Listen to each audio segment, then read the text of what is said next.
Salutations everybody, it is Matty here today. I know it comes to no surprise to anybody, but EA has managed to suck a little bit more in today's video. Now, I'm usually not someone who makes the EA sucks or the Activision sucks videos because quite frankly, it's very obvious, and I've come to just expect these types of actions from them. You guys will know, a couple of years back when it wasn't as common, I like to talk about how Activision was a walking, talking scam, but nowadays it's like, oh, it's Activision, oh, it's EA. What do you expect? But I'm a man of continuity. I like to try my best to keep track of the things I say on my channel. I don't like to just spurt out headlines for the clicks. I want to make sure we have legitimate conversations. And so a couple of months ago, I made a video targeting Bethesda, talking about how EA was doing better than them in that time slot. You see, this was around the time that Jedi Fallen Order had released, had no microtransactions, and it was a fantastic game top to bottom as far as I was concerned. And then they also released another game, Need for Speed Heat, and Need for Speed Heat had also zero microtransactions. However, this does not mean it's a great game because it was sort of reviewed in the middle of the road, pardon the pun, but anyway, that was a game that was also seemingly untouched by EA. But naturally, as I said, I like continuity, and I'd like to revoke my comment about Need for Speed Heat here in today's video because EA's made some changes to Need for Speed Heat.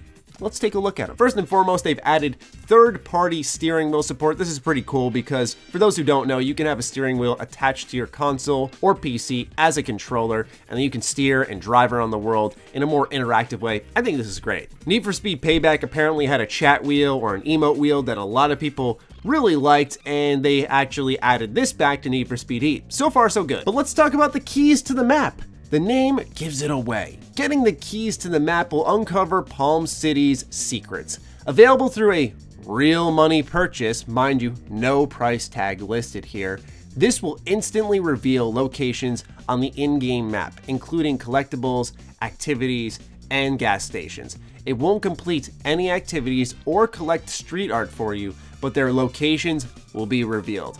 No need to slow down to explore. Plus, you will have access to all safe houses straight away except for one, which is unlocked through story progression.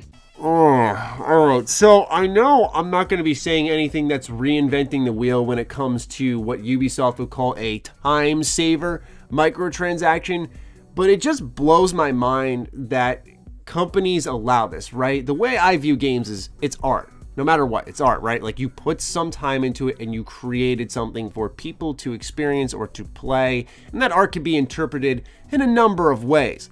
And if I spend a ton of time making stuff, why would I want to artificially create a grind in-game and then provide something that makes people spend actual money to solve said problem, right? I think no matter who you are, even if you're the busiest 9 to 5 with a family working guy, I think time saver microtransactions are the dumbest thing ever. Because even if you're super busy, you buy a game to play it, right? And to explore the world, not to pay more money and have the game explore itself. I know some people have said, I like time savers because of the extra XP I can get or the extra money I can get, which can allow me to unlock things. Hey, in a wild time, ladies and gentlemen, there was this sick fucking thing called cheat codes. And these cheat codes enabled you to unlock everything in the game right away. They enabled you to get double your currency permission. They enabled all these things that people are trying to justify paying for. And look, I'm not one to get worked up about EA or Activision anymore. I've come to expect these types of moves from them. If you guys remember, multiple years back, I used to make like Activision skits, but like nowadays it's just like it takes a lot for them to really surprise me and do something so stupid. Like it has to be Fallout first levels of stupid to really make me lose my shit. But I just think time savers are the most like, and maybe it's annoying to me personally because it kind of targets gamers like myself, right? Like we like to explore everything. We like to have a finely crafted game that's fair. And sometimes these games are created against that notion, and they do provide these microtransactions to ease people more into the world. Because I think we can all agree that the worst type of microtransactions are probably the predatory ones, you know, in like NBA, the gambling machines essentially that target younger audiences. I think those are dangerous, but also those are hands down the worst. And I think, you know, parents play a part in all these microtransactions. You have to keep an eye on what your kid's doing, but at the same time, if I'm a parent and I'm like unknowingly letting my kid buy NBA, I just can't fathom there being some type of gambling game in there. That's where the ESRB should step in. add it to the back of the box, make sure the parent is aware at the very least, or the information is available. But the ESRB, declined to do anything about the whole NBA fiasco naturally, right? I think it's just a shame because I don't expect EA, by the way, to make this drastic change and suddenly become a company that doesn't do microtransactions. It works stupidly well for them with the amount of money they make off of stuff like FIFA Ultimate Team and what have you. But when it comes to a game like Need for Speed, right? A series that's, trying to crawl back into the race. Oh my God, I'm awful with these racing puns. I need to stop. But you're trying to crawl back. You got games like Forza that are really dominant in the racing / open world car driving space. And I feel like you're hurting yourself by releasing a game that's not being as well received and then choosing months later to add microtransactions into it, right? In all fairness though, the information was available. We're looking at an article here from Tweaktown, which actually states that we have a plan to have post-launch paid DLC in the form of car packs. Later this year, we'll introduce a time save pack, which will show all collectibles on the map.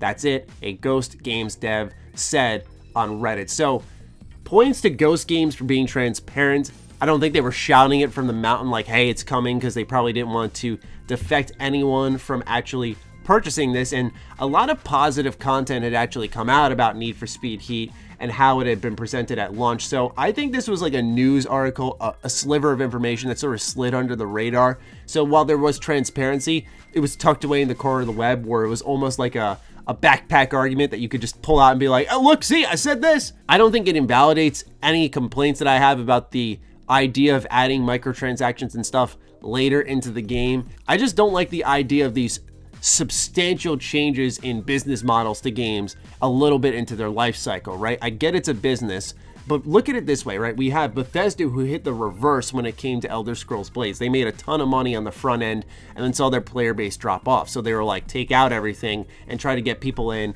and have them just buy like little goodies here and there, and it'll keep us afloat. And then maybe they'll change it in the future. That's just speculation. Where you also have situations with Need for Speed Heat where you're going to get like a car pack, whatever. I think that's fair DLC. But then you also have this post-launch DLC that's going to be a, quote, time saver pack, end quote.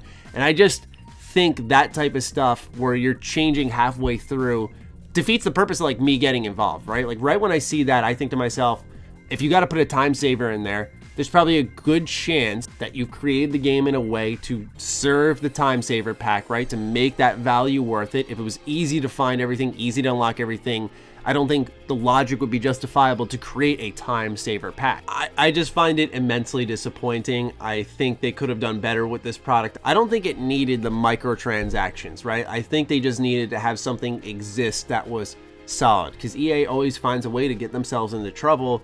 And I just don't think late updates that maybe prey on current players, right? I talked about this a little bit with Fallout 76, where a lot of people defend what Bethesda does with that game, but my idea behind a lot of my fights against some of the additions they make to the Atomic Shop is that they're just preying on that current fan base, saying like, hey, pay $8 or $7 or whatever the hell it is for a refrigerator. And not everyone's going to do that, but there are going to be some people who do so, who are kind of stuck in that ecosystem.